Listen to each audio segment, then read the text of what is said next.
Hi guys, this is our CEJ Reviews here, another Star Wars Black Series action figure review. Today we're going to be reviewing the 3 3/4 inch Luke Skywalker from the first wave in his Yavin outfit. So here he is in the packaging. Very cool. Got the Star Wars logo there, Star Wars Luke Skywalker. Image of Luke right there. The figure in the bubble showcasing all the accessories and stuff. An image of Luke King is metal. Then a little bio that says Luke Skywalker is awarded a medal for his part in destroying the Death Star. It's a pretty cool figure. I've been wanting to get this one for a while. I'm glad to have it, and now I'm going to give you the review, so let me get him out of the package, and we'll see if he is really cool or not. Alright, now we have Luke Skywalker out of the packaging, and this figure is really cool. Kind of exceeded my expectations in some ways. He is really cool, sculpt's great, and everything's really great with him, so let's take a look at him.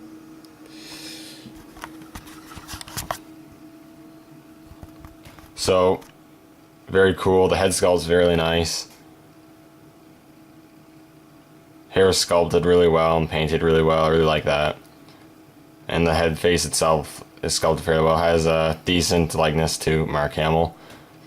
Has that kid look, which it should. And the eyes are painted really well. I really like that. Around his neck you do have the metal, which is sculpted nicely. You got gold on the actual metal part, then you got the round strap. That's very cool. You can't take that off, you just pop the head off, comes off, pop the head back on. There you go. The one problem I kind of have with this figure, it's not too bad because he's wearing the jacket and everything is hard to see, and from these angles you can't really tell, but especially if you move the jacket out of the way, he's really pencil necked, like it's really way too long, abnormally long neck. It's hard to tell on camera actually, but you can tell when it's not in camera, it's really abnormally long neck. But it's not too bad because he'll probably just be wearing the metal anyways, and it kind of covers it up, but it looks a little weird. The torso part of the jacket is made of a really pliable plastic. That's really nice. And he just has a black tunic underneath, which is sculpted nicely. Jacket itself's nice. You got the little texture, I guess, right there. The wrinkles and folds are sculpted very nicely. And he has a little bit of beige there, the zipper, and then a little badge right there. Hands are sculpted nicely. You got one in a gripping / trigger figure pose. The other one's also kind of a gripping pose, but he has like 2 fingers extended.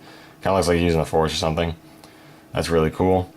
You got the belt here, black belt with a simple silver belt buckle. Hole for a lightsaber hilt there. Also you got a working holster, just strapped to his leg. Doesn't hinder articulation at all. And you got the brown pants with yellow stripes down the legs, and the boots, which are painted in a glossy black. But overall, it's a good looking figure. It definitely looks the part. Let's put the metal back on there.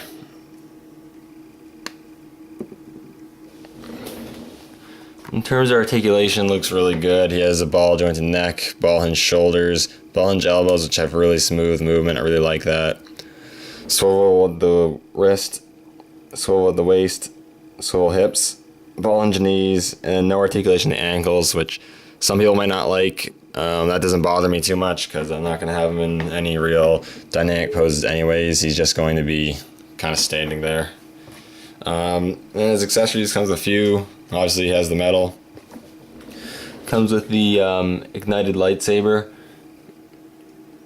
which is very nice. The blue blade's a very strong blue, and the paint apps on the lightsaber is nice, sculpted well. He can hold that very well. Let's give him to hold that there. Looks pretty cool holding it. I mean, he doesn't actually use the lightsaber in the scene that he's wearing this outfit, but it looks cool. He also comes with a lightsaber hilt. Very nicely sculpted. It's the same one we've seen on multiple Lukes. Paint apps are really good. The peg's not too big. It's a good size, and it's also hollowed in a bit, so it really does look nice. And again, he can hold that in his hand if you'd like him to. It looks pretty cool, actually, with him just holding the unignited one. And you can also plug that into his belt. You just move the jacket out of the way.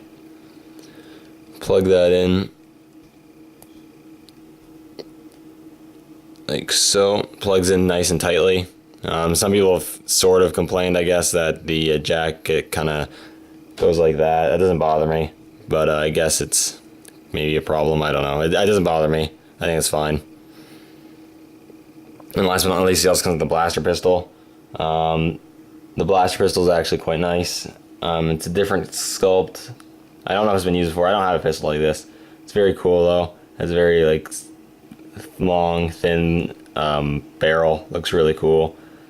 It looks like it's just a modified P08 Luger, but it's really cool. Again, he holds that well. He has a trigger finger, and the finger does go through the little trigger slot.